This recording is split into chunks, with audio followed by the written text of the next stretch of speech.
자, 6번째 썰 한번 가보도록 하겠습니다. 시청자 고민 사연이고 동물 확대 전가범님께서 사연을 보내주셨습니다. 사연을 보내주신 사연자분께 감사하다는 말씀을 전해드리겠습니다. 사연 보내주셔서 정말 감사합니다. 1989년 난 엄청난 시골에서 태어났다. 어느 정도였냐면 인구가 100명 정도이고 면 단위로 나가려면 아침에 한 번, 저녁에 한 번 있는 버스를 타고 나가야 했다. 어릴 때 내 또래 아이들도 몇 명 있었다. 초등학생이 되자 면에 있는 학교를 다녔다. 어릴 땐 내가 공부를 좀 했던 모양이다. 아빠 친구들이 자네 아들은 또래 아이들이랑 좀 다른 것 같다라는 식의 말을 종종 했던 걸로 기억이 난다. 하지만 그때마다 아빠는 그렇지 않다면서 어릴 때부터 날 병신 취급했다. 아빠는 친구들 사이에서 의리파였다. 하지만 지금 생각해보니 호구였다.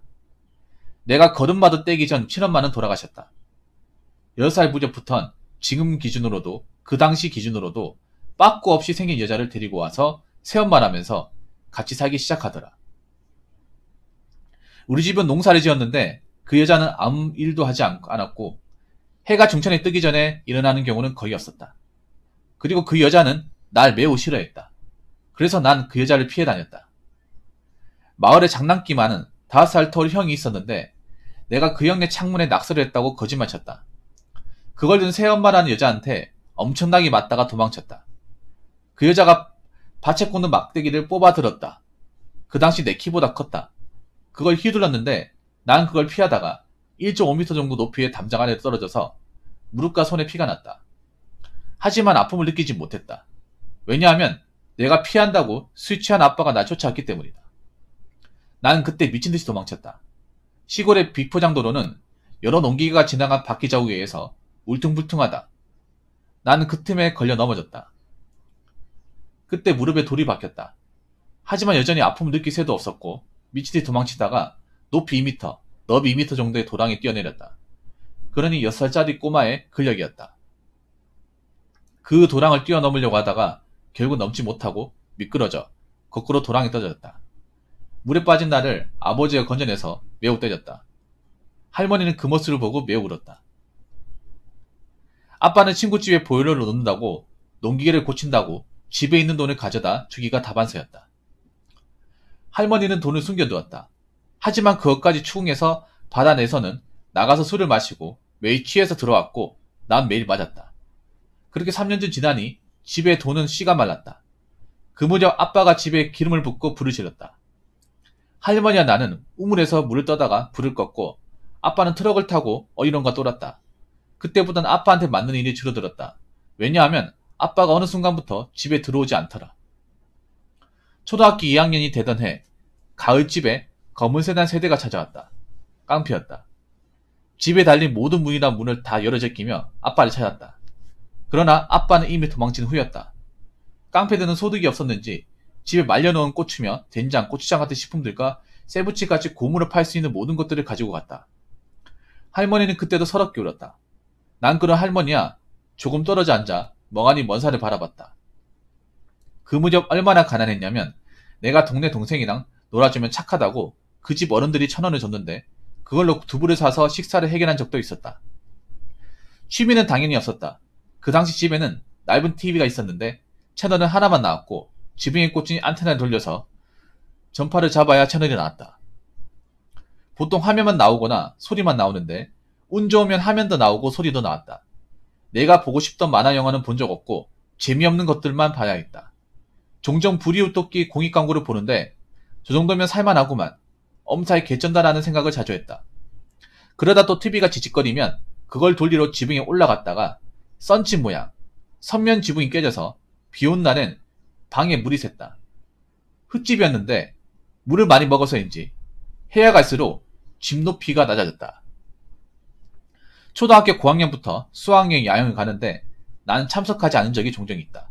왜냐하면 참가기 4만원이 없었기 때문이다. 당연히 집에도 말하지 않았다. 그냥 내 스스로 통지서를 없애고 당일에 학교 가는 척 동네 기탕 가서 앉아있거나 땅을 팔고 놀거나 했다. 그렇게 원시처럼 살다 보니 몸에 상처는 늘어만 갔고 지금도 몸에 흉터가 많다. 무릎에 박혔던 돌들은 커터칼로 세부 수술해서 초등학교 4학년 무렵 빼냈다. 중고등학교 생활도 별반 나아진 점은 없었다. 다만 학교에 가지 않는 날이 많아진 정도였다. 학교에 가지 않는 날엔 집에서 게임을 했다. 공부는 당연히 뒷전이었다. 책을 펴고 글을 읽었으나 그걸 익히려고 한 적이 없었다. 대학 같은 것은 뭔지도 몰랐다. 오죽했으면 수능 날 학교에 나갔다. 시골 쓰레기 학교다 보니 선생님들의 능력도 매우 낮았는데 떠올려보면 군대가 필요 없다는 종북세력 선생님도 있었고 폭력 선생님은 흔하다는 듯 여러 있었다.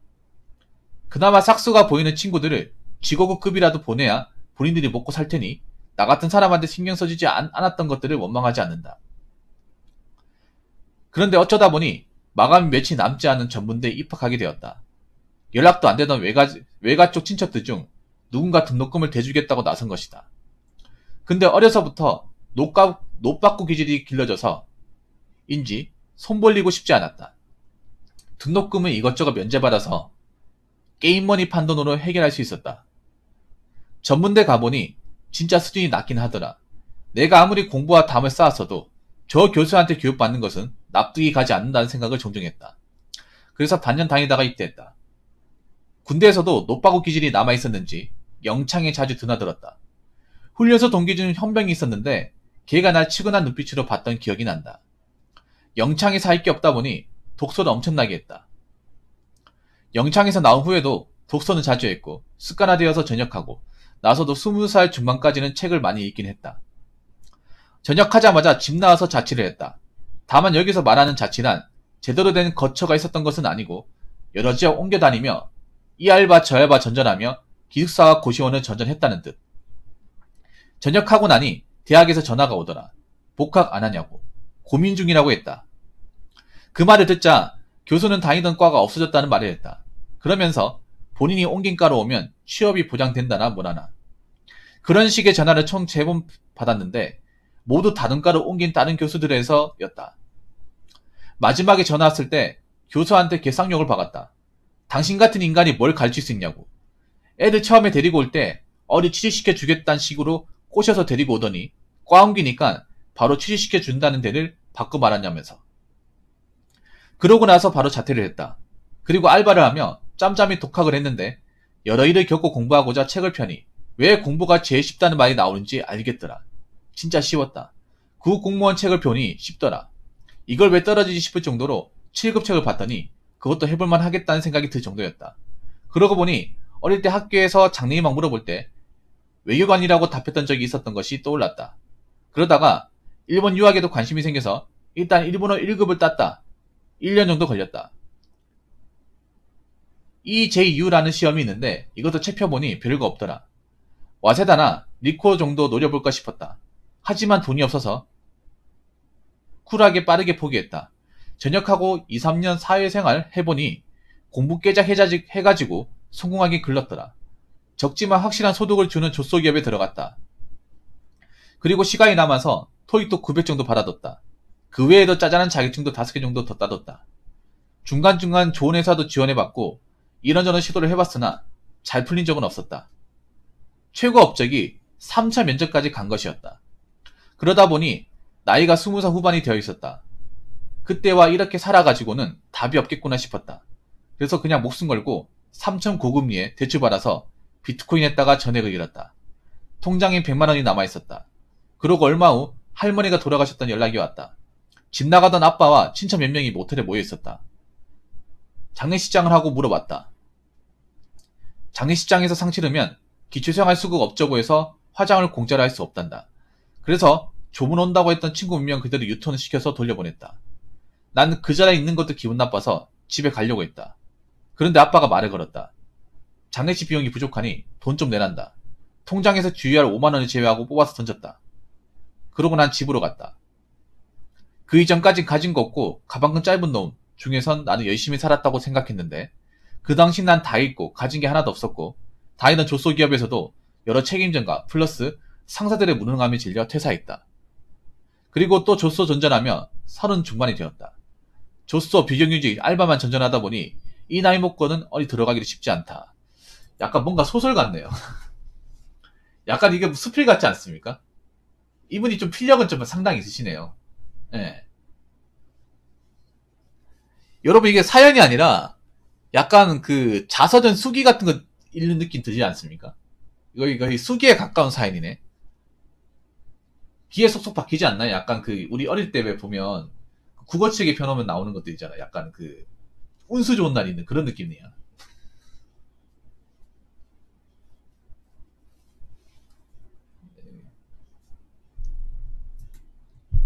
제가 제대로 읽었나 모르겠네요. 제대로 읽었나 모르겠네요. 여러분 좀 잘 들었습니까? 제가 최대한 또박또박 읽는다고 읽었는데 또 듣는 사람은 어떻게 들을지 모르겠네요. 우리 테페스님 어떻게 들었습니까? 우리 김페스님. 와, 보통 가난하다 가난한 집안 사연도 많이 읽고 저도 가난한 게 자랐는데 와, 이건 레벨이 다르네요. 이거 가난한 레벨이. 어, 야, 이 어떤 강도가 다르네요. 저는 좀 아쉬웠던 게 있어. 물론 사연을 본질적으로 얘기하기 전에 이분이 이야기를 좀 내가 보니까 저한테 하고 싶은 얘기가 많았던 것 같아요. 내가 봤을 때는 사연의 뭐 해결보다 내가 이렇게 힘든 삶을 살아왔다는 것을 좀 누군가에게 좀 얘기하고 싶다는 생각이 좀 강했던 것 같아. 정가모님 그렇습니까? 제가 봤을 때 정가모님이 사연을 통해서 뭐 확실한 방법을 얘기해달라 이것보다는 내가 이런 좀 열악한 환경에서 누구한테 얘기 안 하고 살았던 것을 이 방송을 통해서 누구한테 좀 알려주고 싶다. 그래서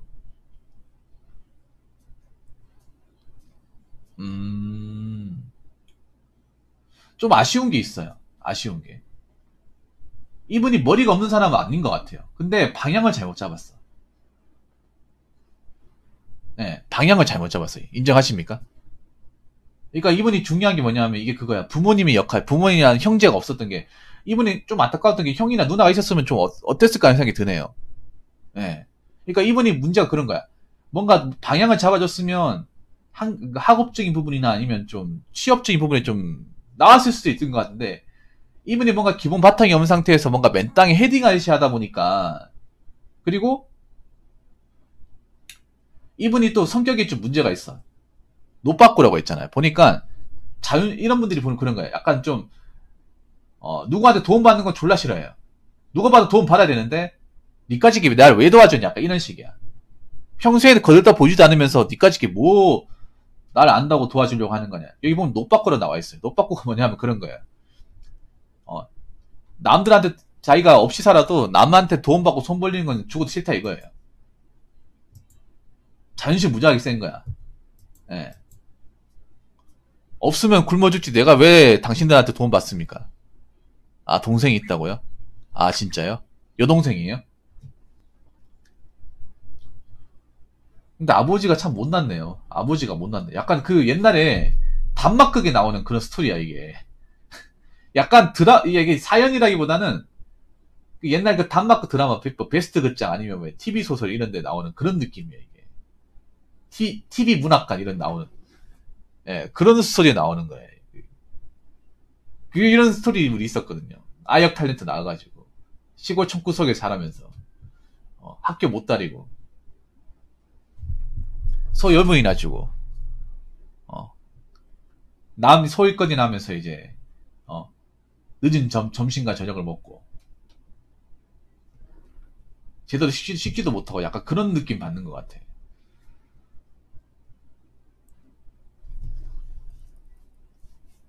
아, 그래요? 아니, 근데 왜 공부에 소질이 있는데 왜 수능 준비를 안 했어요? 일단 내가 보니까 이분 왠지 전라도일 것 같아. 전남 쪽일 것 같아, 느낌이. 네, 모포 군사는 아닌 것 같아.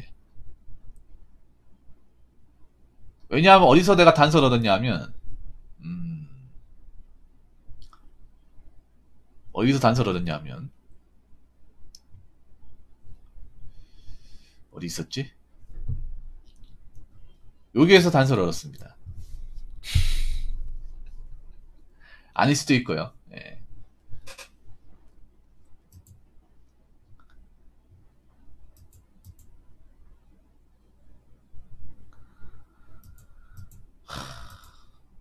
근데 좀 아깝네요, 이게.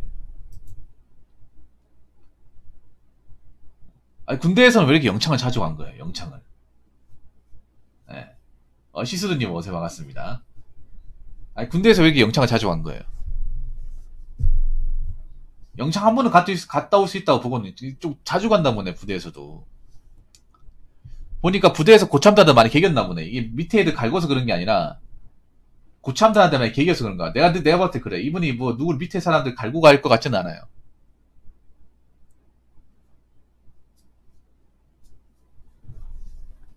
아, 그 중국에서 선생님 아마 군대 면제일 것 같네. 아니면 육방이거나. 6개월 방위. 그런 분들 특징이 뭔지 아세요? 현역이 아니에요. 자기는 면제에다가 아니면 뭐 이제 육방 출신이거든. 6개월 방위. 단기 사병.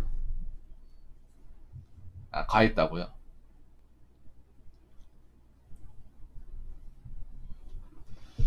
음, 아, 그렇군요. 그 선생님 노처녀이실 것 같은데? 예, 결혼 안 하셨을 것 같네요. 그런 분과 아무리 뭐 남자가 여자 없이 못 산다 하더라도 그런 분과 결혼하지는 않을 것 같아요. 보면 약간 그런 성향 강하신 분 대부분 뭐 결혼 안 하시고 혼자 사시더라고요. 히스테리가 많으신 분 같네요.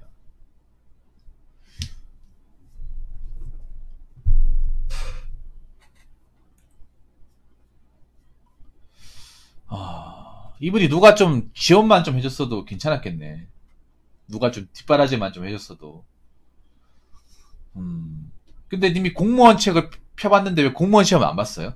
나 궁금한 게 있어. 본인이 공무원 시험 체험을 쉽더라. 이게 언제쯤이냐면 20대 중반이면 딱 10년 전이네요. 그때는 지금만큼 막 이렇게 빡빡하지 않은 시절인데 책을 보고 쉽다고 하면 근데 이게 그런 거예요. 뭐냐면 공무원 시험은 이미 그런 거야. 처음 책을 봤는데 쉽다고 생각하면 안 돼요. 왜냐하면 다 모르는 거예요. 이게 그냥 책을 봤을 때 쉽다고 풀리는 거하고 진짜 한번 이래독 해가지고 성적 나오는 건 다르거든요. 전과가 있어 지원 불가한다고요? 벌금 정도는 괜찮은데? 경찰 빼고 벌금 정도는 괜찮아요. 벌금.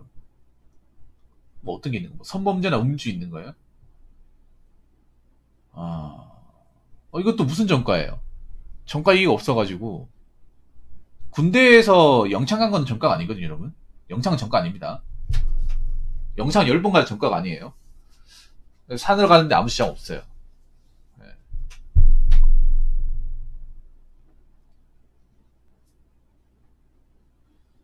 근데 내가 보니까 성질은 좀 죽이는 게 좋아요, 전과범이. 이분이 좀 욱하는 기질이 강한 것 같아. 살면서 약간 아버지의 성질을 좀 물려받은 것 같아, 이거는. 본인 아버지 닮았다고 하면 싫어하겠지만 성질을 좀 죽이고 사는 게 좋습니다. 성질 부려봐야 되는 거 아무것도 없어요. 아이고,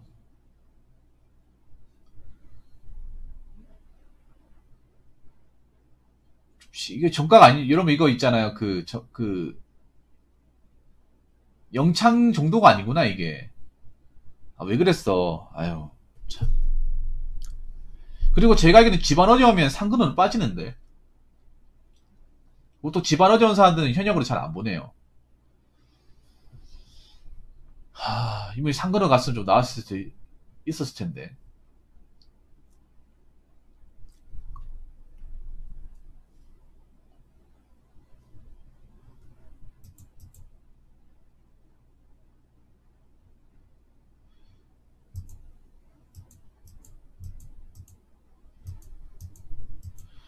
자, 마지막에 조서 비정규 알바만 전전하다 보니 이 나이 먹고는 어디 들어가도 쉽지가 않다. 조서도 제대로 들어가야죠. 조서도 제대로 아니면 뭐 저 노가다 같은 거 가셔도 돼요. 저희 평택 고덕 같은 데 가서 일해도 됩니다. 근데 이분이 내가 봤을 때 그거야. 뭐냐면 일단 성질은 죽여야 돼. 성질은 본인 성격. 왜냐하면 본인이 어렸을 때 좀 부모님한테 제대로 된 사람 못 받고 자라서 아마 그게 좀 한이 맺힌 것 같은데 어 그게 어떤 그런 이제 좀 제대로 된 어떤 그런 가정 교육을 못 받았다 아니면 뭐 사랑 못 받았다 이런 것 때문에 이 성인 되고 나서 좀 엇나가는 게 좀 보여요. 본인도 그게 있을 거예요. 욱하는 성격 때문에 좀 뭔가 질러가지고 좀 결과가 안 좋게 된 게 있을 텐데 그런 거 죽이셔야 됩니다. 나이가 먹으면 좀 유해지셔야 돼요. 예. 뭐 젊었을 때야 뭐 계기가 있어가지고 뭐 나댄다고 하지만 솔직히 젊었어도 하면 안 돼. 예. 아무튼 뭐 지금까지 살아오시느라 고생하셨고 그리고 아버지하고는 연 끊는 게 좋을 것 같네요. 어차피 할아버지 돌아가셨으니까. 참 아버지란 사람 참 좀 본인 아버지분한테 죄송한 얘기인데 아버지라 부를 자격도 없네요. 어? 적어도 뭐 남부럽지 않게 못 먹고 살 거면 차라리 패지 말든가. 맞잖아요. 때리지 말든가.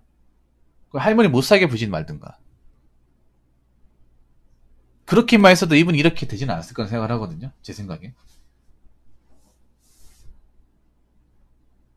그리고 새엄마 같은 사람도 제대로 된 사람 데리고 오든가, 우리 평가보니 새엄마한테 많은 걸 바랬겠습니다. 그냥 엄마 역할만 하고 집안 살림만 좀 해주면. 저렇게 정가범님이 이제 유년기 때 좀 엇나가거나 방황하는 기간을 좀 줄이지 않았을까 생각합니다. 물론 이건 지나간 얘기이기 때문에 어쩔 수 없는데. 정가범님, 앞으로는 모르겠어요. 뭐 어떤 분야에서 일을 할지 모르겠지만 상처는 아물어야 됩니다. 이게 자꾸 엇나면 안 돼요.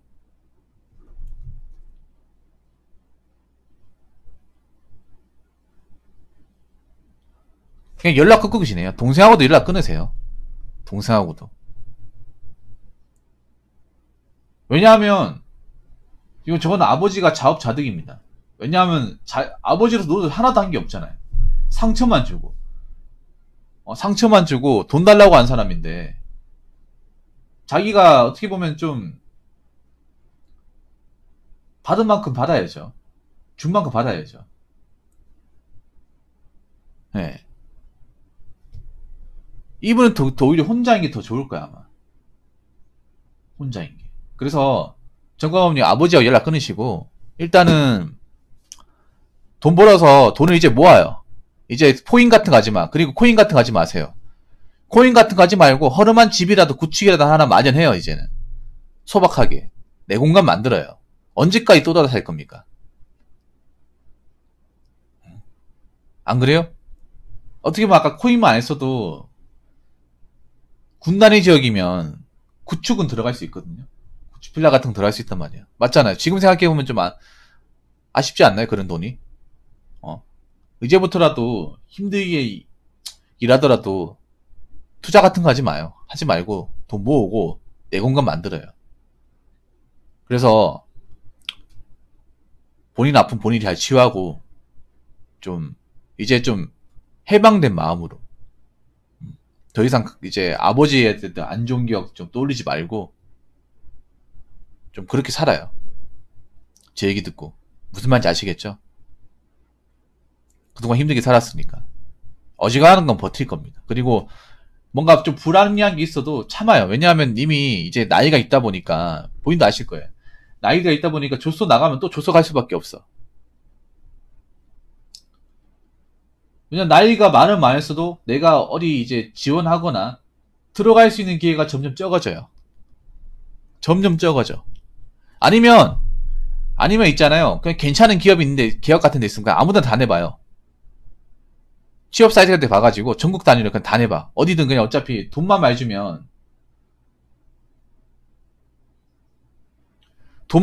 어차피 집은 부과하면 되잖아요. 집은 어차피 월세 내고 부과하면 되니까 돈 좀 많이 준다 싶으면 다 내봐. 그러니까 조소를 지금 아직 나이가 한 30 중반이지. 그러면 식품이나 철강 쪽은 들어갈 수 있어요. 식품, 철강, 자동차는 그냥 무식하게 내면 들어갈 수 있어. 서류 통과가 가능한 곳이 있어요. 그러니까 계속 내봐요. 자꾸 조소만 들어가려고 하지 말고. 난 조소가 답이다 생각하지 말고.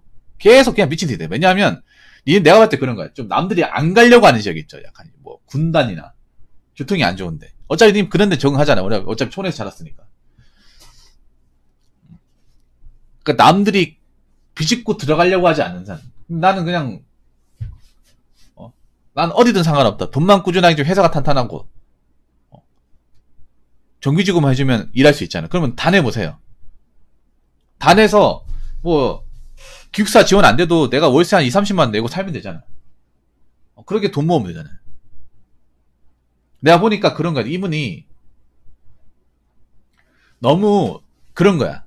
주변에서 알려주는 사람이 없다 보니까 자꾸 내가 봤을 때 그런 거야. 님 사는 지역 근거리에서만 부했어요. 근거리에서만. 그래서 전국 단위에 뭐 좋은 기업이 있고 이런데 뭐 괜찮은 것도 있는데 그런 데는 아예 나랑 상관없어. 아니면 그런 걸 안 받겠죠, 평소에. 뭐. 아니면 뭐 교차로나 뭐 비료시장 같은 거 있잖아. 그런 거 보면 내가 사는 지역, 저는 개인적으로 오히려 교차로 비료시장은 안 보는 게 좋다고 생각해요. 왜냐면 거기는 내가 사는 지역만 나와. 그리고 거기 나오는 그 기업들 8할 중에 9할은 대부분 조소, 아웃소싱, 비정규직이에요. 여기 보면 조소, 비정규직 알바만 전전하다는 얘기는 이 얘기한 게 뭐였지 아세요? 이분이 제대로 된 채용 사이트를 안 봤다는 거예요. 점검범 인정하십니까? 제대로 된 채용 사이트 본 게 아니라 그냥 저기 생활정보지 보면서 휙 넘겨가면서 밑줄 쳐가면서 전화해보고 안 되면 또 전화해가지고 면접 봐가지고 일하다가 그래서 뭔가 좀 급여나 뭐 처우가 안 좋으면 나오고 또 별시장 뽑아가지고 동네반에 뽑아가지고 또 휙 넘기면서 생산 쪽 카테고리 보면서 예. 뭐 지금 일하고 있으면 됐어요. 지금 좋은데 일하고 있으면 됐습니다. 예. 아무튼 이제 아버지와 연 끊으시고 혼자서 열심히 사세요. 예, 혼자서 열심히 사시고 아니면 글 같은 거 적는 것도 괜찮을 것 같네요. 제가 보니까 글 좀 필력이 좀 좋으신 것 같아가지고 약간 소설 읽는 기분이 났어요. 아까 그 사연 여러분 들으신 분들 아시겠지만 그 수필 읽는 기분이 나서 옛날 국어책 우리 수필 읽었을 때 그 느낌이야. 나중에 뭐 수필 같은 거 공부하셔도 좋을 것 같네요. 네. 수기 공부하는 거 이런 거 도전해보시 좋을 것 같습니다. 아무튼 저한테 사연 보내주셔서 감사하고 앞으로는 아픔 없이 트라우마 없이 잘 극복하고 사셨으면 좋겠습니다. 본인을 위해서. 누구를 위해서가 아닌 사연자분 본인을 위해서 사시기 바라겠습니다. 오늘 사연 감사합니다. 자기상으로 6번째 썰 마치도록 하겠습니다.